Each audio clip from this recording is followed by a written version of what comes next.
The chains bit into his wrists as the lift shuddered downward.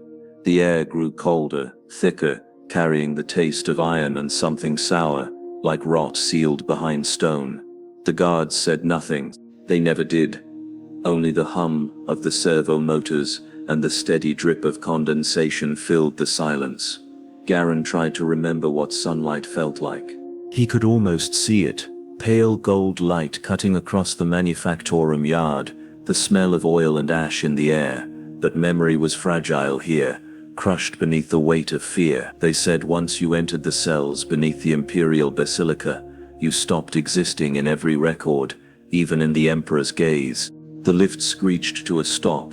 The doors hissed open, revealing a corridor carved from black stone. Lights flickered overhead, their glow weak and sickly.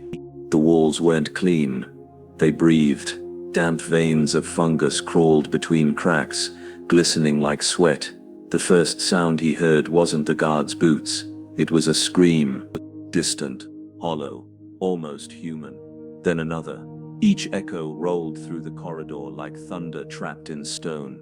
"Keep your eyes down," one of the guards grunted through his vox mask. They like to see fear. Garen wanted to ask who, but he didn't. You don't ask questions in Imperial custody. You just count the steps between the shadows and pray the next one isn't your last. They stopped before a massive adamantium door marked with the sigil of the Inquisition, a black eye, framed by thorns. The guard input a series of codes. The door groaned open like an animal waking from sleep. Inside, it wasn't a cell. It was a tomb. Chains hung from the ceiling, some holding broken forms that might once have been men. A faint hum filled the chamber, psi suppressors pulsing with blue light, crushing thought, silencing whispers. Each pulse made Garen's skin crawl. The guards shoved him forward. His knees hit the floor, skin scraping against the rough stone. One of them spoke into a voxlink. Subject 491A, blasphemer. Accused of heretical speech, a voice crackled in response. Cold, calm. Female. Deliver him to interrogation level 3. The confessor will see him. The guards hauled him up again.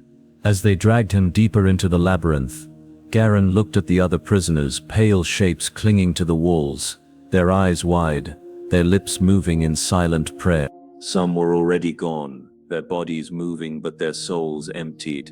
He realized the worst part wasn't the darkness. It was the quiet between the screams, that brief, awful pause where you could still think. He whispered a prayer to the Emperor, but the words felt hollow, swallowed by the stone. And for the first time, Garen wondered, was the Emperor even listening down here? They called it the Hall of Voices, though nothing inside truly spoke. When the doors opened, a wave of heat and stench rolled out, oil, blood, and sanctified incense, all mixing into something thick enough to taste. The chamber was lit by flickering lumen globes that hung from chains, their light warped by the haze of smoke. At the center stood a figure draped in red robes, his face hidden behind a bronze rebreather mask shaped like a skull. Servo arms twitched behind him, each tipped with tools that gleamed wetly under the lights. A drill, a scalpel, a flensing hook. Subject 491A, the figure rasped. His voice was filtered through vox distortion, low and mechanical. You stand accused of doubting his divine will. Do you confess your heresy? Garen opened his mouth, but the words caught in his throat. He didn't remember saying anything heretical. He'd only asked why so many died in the manufactorum fires, without a single priest to bless their passing. That question alone had been enough. I only wanted to understand, he whispered. Understand. The interrogator tilted his head slightly, the servo skull floating beside him echoing the motion. The Emperor requires obedience, not understanding. The nearest servo arm clicked forward. It stopped inches from Garen's eye, a needle glinting at its end. Still, the curious mind must be disciplined. The needle drove in before he could scream. Agony flooded his skull, but it wasn't just pain. The machine whispered to him. Words he couldn't comprehend. Visions flickered through his mind. Fields of corpses, towers of bone, and a light so blinding it scoured the thought from his soul. He saw the Emperor, or something like him, seated on his golden throne, eyes hollow, mouth unmoving. A billion voices screamed in prayer, and he heard none of them. When the needle withdrew, Garen collapsed, trembling, bile rising in his throat. The world spun, black shapes moving in the edges of his vision. The interrogator's tone softened, disturbingly so. "You are fortunate, child. Pain cleanses, pain reveals the truth." The Emperor's gaze falls brightest on those who suffer willingly. He knelt beside Garen, metal fingers resting against the prisoner's chest, not in comfort, but as a reminder of power. "Tell me, do you still wish to understand?" Garen looked up. The light from the servo skull burned against his tear-streaked face. Something inside him broke, not from pain but from realization. There was no truth here, no redemption, only endless devotion or death. He nodded weakly. "I'll understand. I'll believe it." The interrogator leaned close enough that Garen could see the faint reflection of his own face in the bronze mask. "Good. Then your lessons begin." As the guards dragged him away, he realized the meaning of the screams he'd heard earlier. They weren't cries for mercy. They were prayers. Prayers that the Emperor might finally let them die. Sleep was forbidden. Days bled into nights, though in the bowels of the fortress, time had no meaning. Garen had been chained to a rusted slab of metal for what felt like weeks. The air was heavy, each breath coated with iron and dust. His body trembled from dehydration, but his mind was beginning to slip into strange places.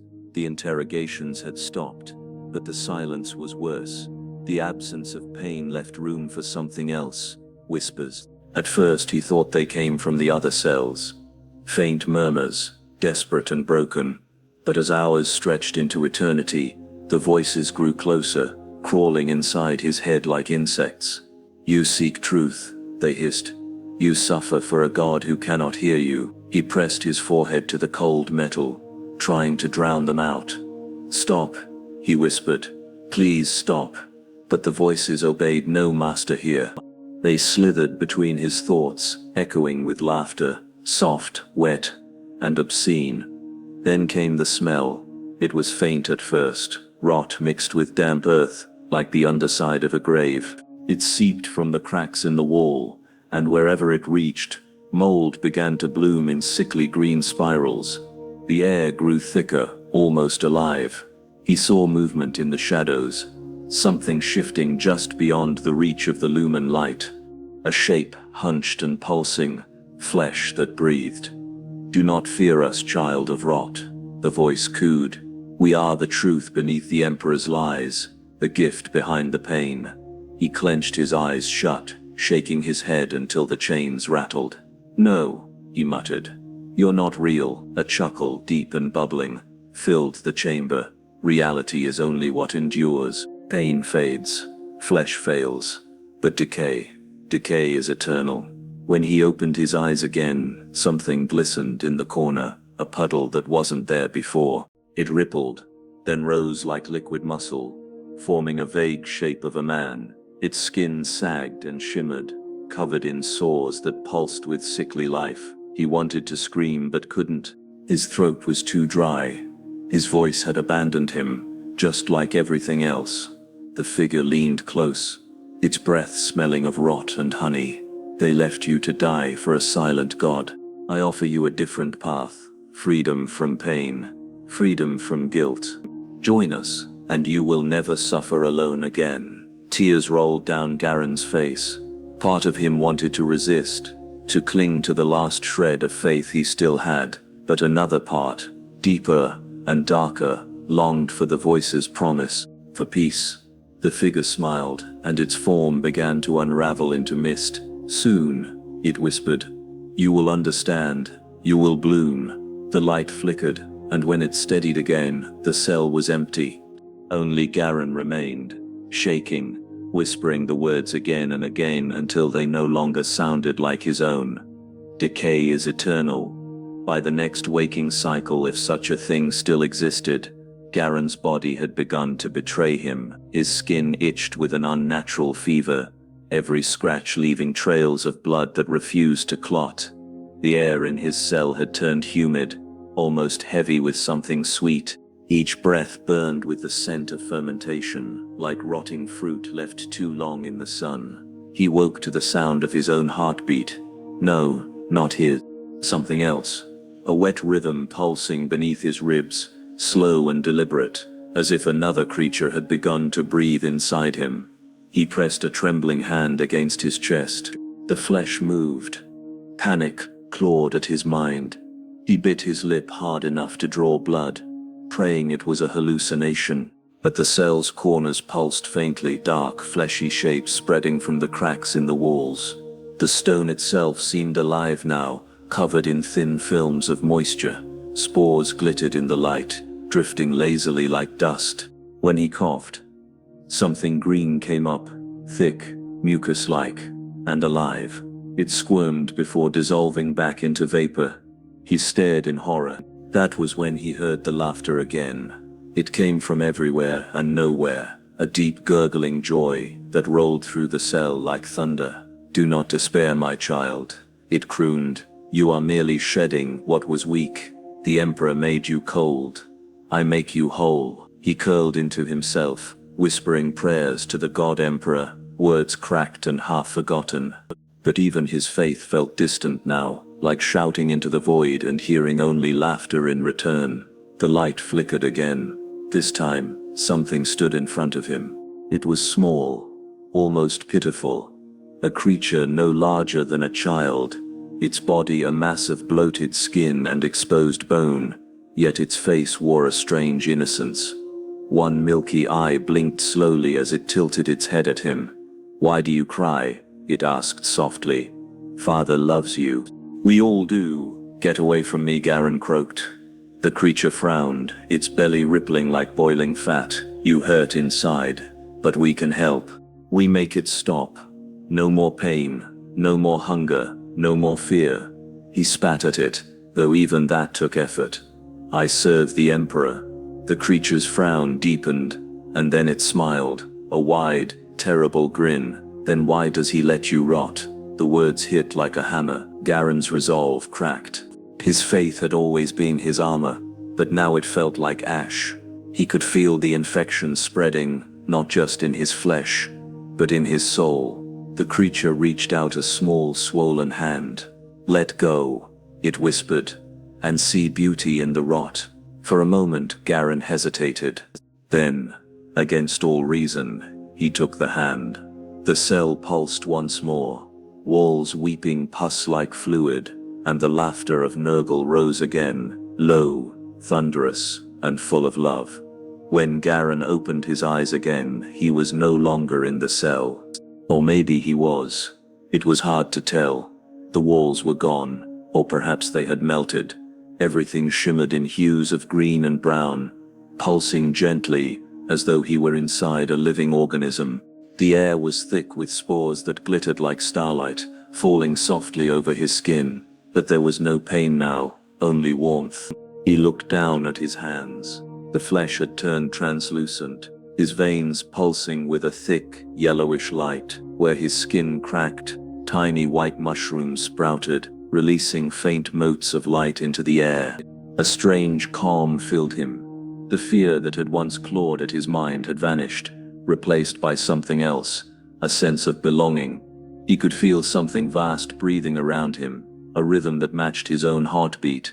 "Do you see now?" The voice was close, too close, whispering through the wet air like a sigh. He turned, and there stood the same small creature from before. Only now it was beautiful in a grotesque way. Its once torn flesh glistened with new life. Flowers of rot bloomed along its shoulders, and its single milky eye shone with compassion. "You feared the rot," it said, "but rot gives birth. It nourishes. It makes all things equal." Garen tried to speak, but his voice came out as a wet rasp. The creature moved closer and pressed a finger to his lips. "Hush. Words are for those who still doubt." The ground beneath them shifted. Shapes began to emerge, faces, Dozens of them, half buried in the flesh-like soil. They were whispering his name, softly, lovingly. Some were his comrades. Others, strangers. All of them were decaying. But they smiled. Garen's heart pounded. "What is this place?" "A garden," the creature said simply. "Father's garden. Every soul that rots becomes a seed. Every death, a bloom." He stumbled back, as one of the faces, a man he recognized from his regiment, opened its eyes. "Garen," it breathed, voice muffled by the muck. "It's peaceful here." Garen wanted to deny it, to scream that this was heresy, that this was wrong, but when he looked around, he saw beauty in the grotesque, the slow pulse of life reborn in death, the harmony of decay. For the first time, he understood why those who served Nurgle smiled even as their bodies fell apart. "He loves you," the creature whispered again. "Not for your strength, not for your faith, for your decay. You are perfect because you are broken." The spores around him grew thicker. He inhaled and felt something enter him, something vast and tender. Visions flashed behind his eyes, galaxies blooming like mold, corpses singing hymns in harmony, the god of decay cradling all creation in his rotted arms. He fell to his knees trembling, not from fear, but awe. "Father Nurgle," he whispered, voice dissolving into the air. "I understand." And deep within that living world of rot and rebirth, something immense stirred, smiling. The spores thickened until they formed a fog, soft, luminous, and almost comforting. Garen couldn't tell where his body ended, and the air began. His armor was long gone, melted into his flesh like candle wax, replaced by a glistening carapace of pulsing tissue. He no longer stood on the ground. He was part of it. Veins spread from his legs into the soil, rooting him, feeding him. Every pulse of his heart sent a slow wave of warmth through the earth, and in response, the soil answered with a rhythm of its own. "Do not resist," came that same gentle voice. Every heartbeat is Father's touch. Something moved in the mist, shapes of other humans, or what had once been human. They shuffled slowly, their forms warped into nightmarish beauty, bellies swollen with life, arms fused into organic tendrils, eyes brimming with honey-colored pus. And yet, their expressions were serene, almost joyful. One of them reached him, placing a decayed hand on his shoulder. Her flesh was torn and weeping, but she smiled. "You are new," she whispered. "Don't fight it. Fighting only hurts longer." Her touch was warm, impossibly warm. A rush of memories flooded him. His regiment's laughter, his homeworld's rain, the smell of metal from the forge where he'd worked as a boy. All of it, fleeting, fading. The spores were erasing it gently, like a hand brushing dust from glass. He wanted to hold on, to cling to who he'd been, but another voice, softer, deeper, resonated through the world. It was not sound, it was a sensation. "My child, why cling to pain when you can bloom in it?" The world seemed to vibrate. The air thickened with life. Garen's mind fractured into visions. He saw Nurgle's garden as it truly was. Endless, infinite. Towers of flesh, dripping honeyed rot. Rivers of plague, where tiny creatures sang in harmony. Souls, millions, working together to feed the great cycle. He felt the god's presence behind it all, vast and loving, like a decaying sun whose warmth could never fade. Tears streamed down Garen's face, or perhaps they were just fluids leaking from new wounds. "Father," he whispered, his voice dissolving into the hum. "I am yours." Something vast brushed against his consciousness, a laugh, ancient and gentle. The garden erupted in golden green light. Every living thing, every worm, every flower, every corpse, sang his name. His last human thought flickered and died like a candle in the dark. When it was gone, something else looked through his eyes. He smiled, not because he remembered joy, but because joy was him now. The creature that had once been Garen rose slowly, its spine cracking as new limbs unfolded. Bells of rusted metal sprouted along its back, each one ringing softly in rhythm with the beating of its heart. "Welcome, my son," the voices around him whispered. "You are beautiful," and in that moment, Garen, no longer a man, but a bloom of Nurgle's grace, joined the chorus of eternal decay. Garen awoke again, but this time, not in the garden. He stood in a war-torn corridor of rusted metal and broken glass. The air stank of oil, blood, and burning incense. Somewhere in the distance, alarms screamed, sharp and frantic. His body moved before his mind could catch up, massive and slow, every joint grinding like gears chewing gravel. He looked down at himself. Gone was the softness of the garden, replaced by armor made of living rot, plates of hardened flesh, fused with rusted ceramite. Each breath hissed through vents clogged with wet spores. His hands were claws now, swollen and dripping pus. A single fly crawled across his knuckles and whispered in his ear, "Spread, child. Spread father's joy." The words echoed through his skull, and he realized he was back in the mortal realm. Nurgle had sent him back. The memories of who he'd been, a soldier, a man with a name, flickered faintly, buried deep under layers of divine decay.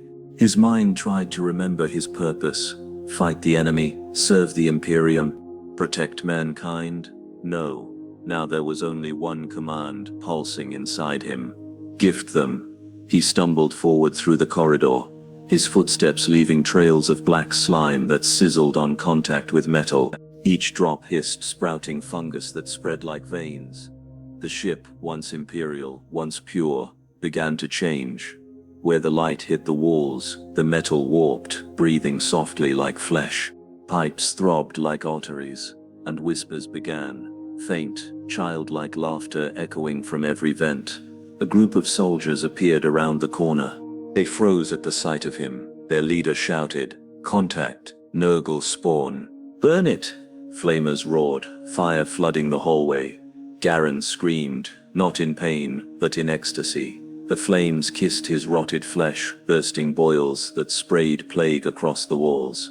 Each droplet turned the fire green, transforming it into a sickly light that healed him instead of burning.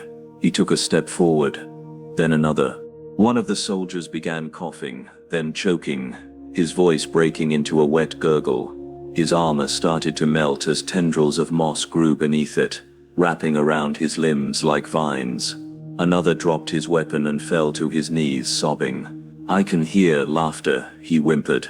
"It's calling me." Garen watched them fall, not with hatred, but with pity. He reached out his hand, placing it on the soldier's face. "Don't be afraid," he whispered. "He loves you." And in that touch, the man's skin cracked open like old bark, revealing new growth beneath. Flowers of rot bloomed from his chest as he laughed through tears. The others screamed, trying to flee, but the corridor had already sealed itself, metal turning to flesh, sealing the exits. Nurgle's blessing was spreading, and Garen, now little more than a vessel, felt peace. He was not destroyed. He was healing. The ship had stopped screaming. Hours, or maybe days, had passed. Time no longer had meaning. Garen walked through what was once a warship of the Imperium, now reborn into something alive. The steel corridors pulsed faintly with a heartbeat-like rhythm. Muffled moans and gentle laughter echoed through the air ducts, weaving together into a hymn that only the corrupted could understand. He no longer stumbled. Every movement now carried purpose, a strange grace in the decay. His once human eyes were gone. In their place, black orbs reflected the glowing green mist that hung in the air. He could see life growing in the filth, small fungal blooms pushing through the cracks, veins pulsing beneath the decks, and even the dead turning slowly into part of something larger. This was not death. This was a rebirth. As he reached the ship's chapel, he found the altar untouched, still bearing the golden aquila of the Emperor. The sight stirred something deep inside him. Memories of faith, of duty, of light. For a moment he saw himself again, the soldier praying before battle, whispering for strength from the Emperor's radiant hand. But that light had never answered him. Now, another voice did. "Child," it said, soft, yet vast. "Do you see how life grows when left to rot?" Garen fell to his knees. bile spilling from his mouth in awe. The voice filled the chamber thick as smoke. Every surface vibrated with it. "You have been made whole," it continued. "Your suffering was your seed. Now you bloom for me." He trembled, overcome by something between terror and joy. "Father, I was lost.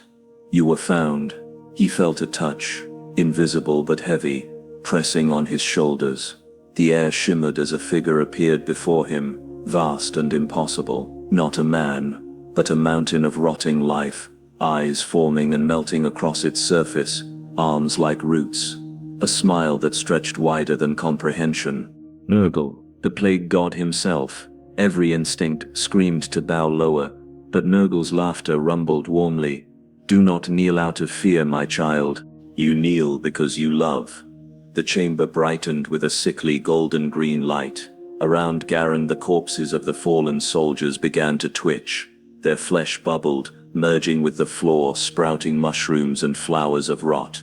One by one, they rose, reborn as plague-bearers, their laughter echoing his own. And for the first time, Garen laughed too. It started as a cough, then a rasp, then turned into full-bodied, joyous laughter. His chest cracked open with the force of it, releasing a cloud of glowing spores that danced in the air. "Spread," Nurgle said. "Let all taste the joy of release." The god's presence faded, leaving warmth and purpose. Garen rose from the altar, now coated in living moss. The Aquila was gone, swallowed by vines. He had been remade, not as a soldier, not as a man, but as a saint of decay. When Garen opened his eyes again, the ship was breathing. He stood in the command deck, or what remained of it. The metal consoles had softened into pulsing growths of flesh. Control panels oozed thick, honey-colored pus that dripped down in slow, rhythmic beats. The captain's throne had sprouted into a throne of rot, shaped from bone, fungus, and rust, waiting for him. He didn't remember walking there. He only remembered the warmth. All around him, the crew moved, or what was left of them. The tech priests who had once prayed to the machine god, now shuffled through the bile-soaked corridors, their mechadendrites transformed into fleshy tendrils covered in pustules. Servitors crooned softly, voices glitching into laughter as their augmetic eyes grew moss and blinked like organic things. Every soul aboard had been rewritten, not destroyed, not lost, but changed. Garen placed his decayed hand on the corrupted ship's heart, the warp drive, now beating like a colossal organ. He could feel it responding to him, his thoughts merged with it, his will shaping its purpose. The ship pulsed once, twice, then released a low, echoing sigh that filled the void around it. At that moment, Garen realized the ship was no longer an Imperial vessel. It was alive, and he was its heart. From the viewport, the stars were sickly green. Warp currents twisted, drawing him deeper toward Nurgle's realm, a place where reality melted into life, unending. The ship's name, the Emperor's Mercy, faded from its hull, replaced by crawling script made from sores and scar tissue. Garden of Joy. He remembered the name. It was what Nurgle had whispered into his mind before vanishing. Behind him, one of the corrupted crew approached. A former commissar, his face a ruin of smiling lesions. "Lord Garen," he rasped, voice bubbling like boiling mud. "The garden grows. Let it," Garen murmured. His voice carried both command and devotion. "Every system, every soul. Let rot take root until nothing remains untouched." He looked down at his reflection in a pool of infected fluid on the floor. What looked back was monstrous, bloated, green-skinned, eyes glowing faintly with Nurgle's light. But there was peace in that face. "Do you see now?" Nurgle's voice whispered faintly in his mind. "There is beauty in decay. You are no longer bound by fear of death. You are eternal." He smiled, truly smiled, as the ship shuddered, its engines erupting into life. In the warp, tendrils of corrupted energy spread outward like the first roots of a vast unseen garden. Worlds would feel this infection soon, not as doom, but as embrace. Garen sat upon his throne, resting one clawed hand on the pulsing console beside him. "Father," he whispered. "They will all bloom in your name." The ship moaned softly, a sound almost like laughter, and slipped into the warp. The first world to feel his touch was Veren's Hold, a mining colony on the edge of Imperial charts. Its skies were once clear and metallic blue, washed with the faint shimmer of refinery smoke. But when the Garden of Joy appeared in orbit, those skies bruised. Clouds turned the color of infected flesh, and rain began to fall, warm, oily, and humming with unseen life. At first, the colonists thought it was just another toxic storm, but then the miracles began. A worker, crushed beneath a loader's claw, rose again the next day, bones clicking back into place, skin glistening with translucent slime. A child with plague boils smiled as they burst into flowers of meat and spores. Entire families, their lungs filling with rot, began to sing in unison, hymns they could not have known. They sang to the sky, and the sky sang back. From his throne aboard the garden, Garen watched through the ship's living sensors. What had once been metallic eyes were now glistening sacs that wept pus and light. They showed him the transformation below, his first harvest. "Beautiful," he whispered. "They suffer yet they rejoice." His attendants gathered around, the corrupted remnants of his crew. The commissar, his face now a tapestry of lesions, bowed low. "The contagion spreads, my lord. The flesh of this world answers the call. Shall we proceed to the next system?" Garen's gaze drifted across the writhing screens. In them he saw not death, but evolution. "No," he said quietly, "not yet. Let them bloom." He rose from his throne, his footsteps leaving wet prints of decay on the floor. His body was vast now, his armor fused into his flesh. Every motion made the ship quiver, as if it felt his mood. A whisper rippled through the chamber, soft, familiar, fatherly. "They flourish because of you, my child. You carry my garden within your soul." "Father." Garen's voice broke, caught between awe and devotion. "They praise me as if I am you." "You are my seed," Nurgle chuckled. "And every seed becomes its own garden in time." Garen fell to his knees, overcome by the weight of that truth. The rot on his hands shimmered, reshaping into tiny living growths, fungi that breathed, their spores forming halos around him. He had become the gardener. Below, Veren's Hold was no longer a colony. It was a living shrine, veins of glowing mold spreading through its cities, its people whispering prayers in their sleep. The Imperium would call it a contagion. Garen called it salvation. He turned toward the viewport, where the warp shimmered like green silk. "There are countless worlds," he murmured, "all waiting to be reborn." The Garden of Joy rumbled in answer, its engines flaring with diseased light. The harvest had only begun. The first signs reached the Imperium as static-laden distress calls, voices dissolving into coughing fits, hymns breaking into laughter. Then came the silence. No ships left Veren's Hold. No signals escaped its orbit.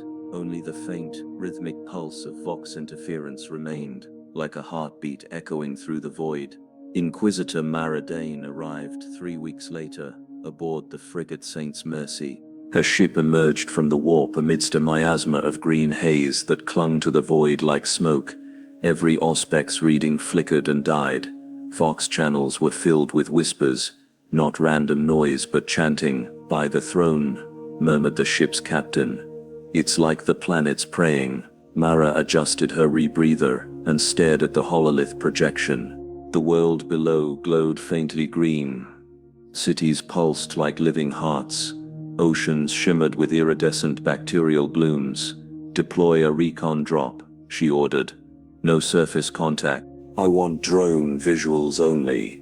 Minutes later the first images appeared and froze every crew member on the bridge. The mining city of Lawrencefire no longer existed in any recognizable form. Its spires were hollowed out, their steel bones wrapped in vines of luminous rot. Buildings swelled like lungs inhaling invisible air. Streets had turned into rivers of slime where figures floated, smiling, bloated, and singing in harmony. But what struck Mara most were their faces.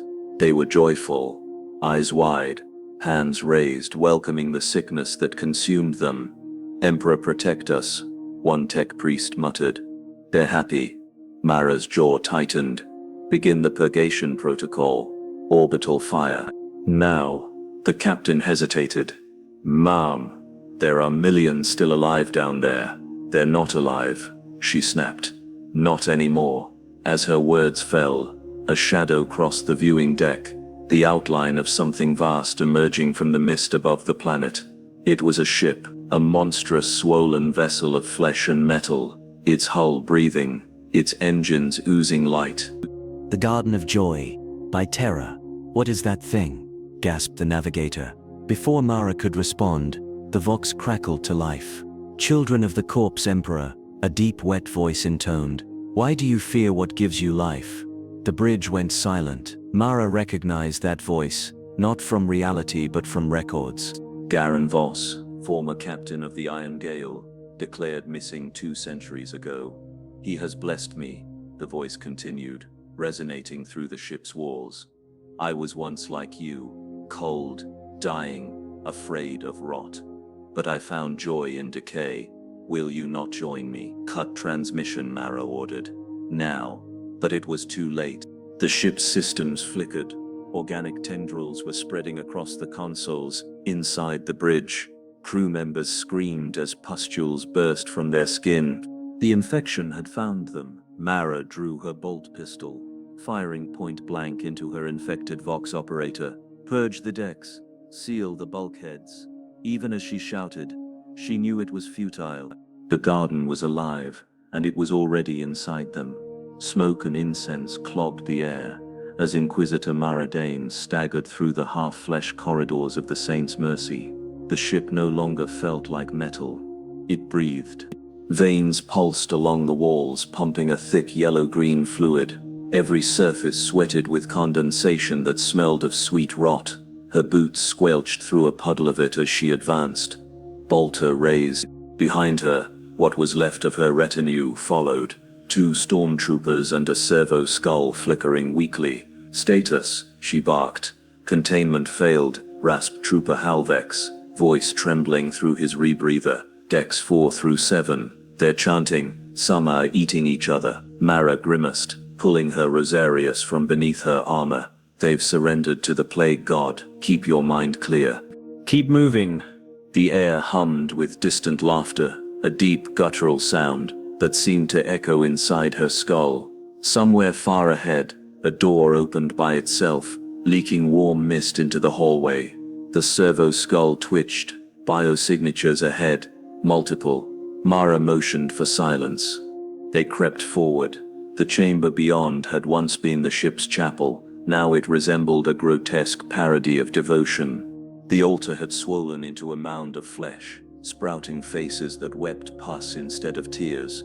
The Aquila symbol of the Imperium had been reshaped into something obscene, its wings drooping like melted wax. And there, standing in front of it, was Garen Voss. What remained of him, at least. His armor had fused with his skin, the ceramite warped into rib-like ridges. His face, or what passed for one, was serene, smiling with cracked lips that oozed a greenish mist. "Mara," he said, his voice still recognizably human, calm, kind even. "You shouldn't fear this. I can feel everything now. Every breath of the ship, every drop of life that flows through me. It's beautiful, Garen," she whispered. "You're dead. Whatever you've become, it isn't you." He tilted his head. "Oh, but it is. I've been reborn. I was nothing but bone and duty before. Nurgle gave me warmth, purpose, family." His arms stretched wide, revealing hundreds of tiny mouths, opening along his flesh. "Look how they sing for me." The chamber erupted in a low hum, the sound of hundreds of throats chanting a wordless hymn. Mara's hand trembled, but her voice stayed steady. "Then sing for him in death." She raised her bolt pistol and fired. The first round exploded against Garen's chest, bursting open a cloud of spores that filled the air with glowing motes. The second shot missed, or rather, was swallowed by the air itself, as the mist thickened into tendrils. "Foolish child," Garen's voice came from everywhere at once. You can't kill joy. Her vision blurred. The rebreather filters melted from within. She dropped to her knees as her lungs filled with sweetness and rot. Around her, the stormtroopers screamed, their armor bulging, splitting, as their skin blossomed into flowers of flesh. Mara crawled toward the altar, coughing blood. Nurgle, she rasped, if you truly exist, show me mercy. The laughter that followed was almost gentle. Mercy, my daughter, the voice gurgled from within her mind. You already have it. She looked down and saw her hands bloom into petals of diseased beauty. The Emperor's servant smiled one last time before the garden claimed her. Weeks later, the Saint's Mercy drifted in orbit above Varen's hold, its Vox channels silent, its reactors cold. The once proud inquisitorial vessel hung like a corpse in the void, motionless, bloated, and strangely serene. No rescue beacon, no life signs, only a faint rhythmic pulse emanating from its hull, as if the ship itself still breathed. When the Imperial recovery fleet finally arrived, their augurs screamed with static. The astropaths refused to look at the vessel for long. Every time one tried, they reported seeing a garden, endless, wet and alive, blooming in the blackness of space. Aboard the command bridge of the Revenant's Blade, Captain Arkanvey received the Inquisition's orders directly. Purge it. No salvage. No survivors. The name Saint's Mercy is to be erased from the records. The Vox operator swallowed hard. But sir, the Inquisitor, Archon cut him off. The Inquisitor is already with her god, and so the orders were carried out. The Saint's Mercy burned for 7 standard hours before its reactors finally collapsed inward, folding the ship into a miniature warp flare. The blast was silent, but the light of it turned the void a sickly green. The fleet stood watch in grim silence. No cheers, no prayers, only the knowledge that another piece of the Emperor's great crusade had been quietly buried under layers of sanctioned lies. When the fire died, a new command arrived via encrypted astropathic link from the Ordo Hereticus itself. No mention of plague contamination. Official cause: engine core failure. The Inquisitor perished in the line of duty. Praise the Emperor. Captain Vey lowered his head. He had seen enough inquisitorial cover-ups to recognize the pattern. When something truly horrifying took root, the Imperium didn't fight it. It buried it, beneath doctrine, beneath worship, beneath 1,000 years of rewritten truth. On the planet below, Varen's hold still smoldered. Entire sectors were abandoned, cordoned off with purity seals and quarantine wards. The Arbites patrols called it the breathing zone. The ground there was soft, unnaturally so, as if the world's crust had turned to flesh. Sometimes, at night, the air smelled faintly of roses and decay, and those who lingered near the old manufactorum ruins swore they heard laughter, not malicious, not cruel, but warm, almost paternal. A Vox recording recovered from the edge of the zone contained the last words of an unidentified serf. It's not death down there, it's life. Endless, gentle life. The flowers whisper names. After that, static. And so, the report was sealed. Filed under Exterminatus Class Anomaly. Contained. Signed in triplicate. Stamped with the sigil of the Inquisition. But in the forgotten corners of the Imperium, among the hive-born laborers, the underhive priests, and the desperate who prayed for relief from their pain, stories began to spread. They spoke of a saint who found peace not in the Emperor's light, but in the Garden of Rot. Months after the Saint's Mercy was purged, whispers began to creep through the lower levels of hive worlds. Not through the noble spires or the Vox networks, but through the mouths of laborers and priests too poor for attention. The kind of people whose prayers were more habit than hope. They called it the mercy that breathes. A tale of an inquisitor who descended into plague and returned with compassion so deep it made even death merciful. At first it was just a myth traded in factory lines and drinking halls. But myths in the Imperium have a way of growing teeth. On Calthus Prime, a priest of the Ministorum was executed for altering the litany of the Emperor's endurance. He changed one line, "Through his suffering we are made pure," to "Through his rot we are made whole." His executioners said he smiled as the flamer engulfed him, and when his ashes cooled, a single white bloom was found growing where his body had been. The administratum suppressed it. The ecclesiarchy called it heresy, but suppression in the Imperium is fertilizer for belief. Soon, plague preachers began appearing in the underhives, hooded figures with cracked lips and gentle smiles. They spoke softly, their words strangely comforting amidst the endless noise of industry and hunger. He does not punish, he embraces. He does not judge, he forgives. Let the pain fester, and in it, find peace. No one knew where these preachers came from. Some claimed they were refugees from Varen's hold. Others whispered they were the remnants of the Saints' Mercy's crew. But the truth, if truth existed anymore, was that the seed had already sprouted.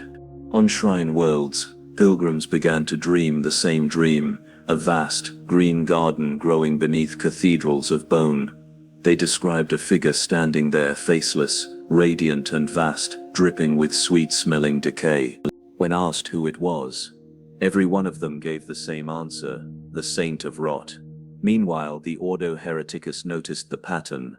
Inquisitor Lord Dreven reviewed dozens of cases: spontaneous mutations, uncontrollable growths of organic matter, priests turning their sermons toward kindness. It all reeked of heresy. But it wasn't the open corruption of chaos. It was gentle, subtle, infectious in its empathy. Purge the hives, he ordered. If mercy spreads like plague, then mercy must burn. And so, entire districts were erased under holy fire. But even in the flames, people said they heard laughter, soft echoing through the smoke, like a father forgiving a child. By the time the reports reached Terra, it was already too late.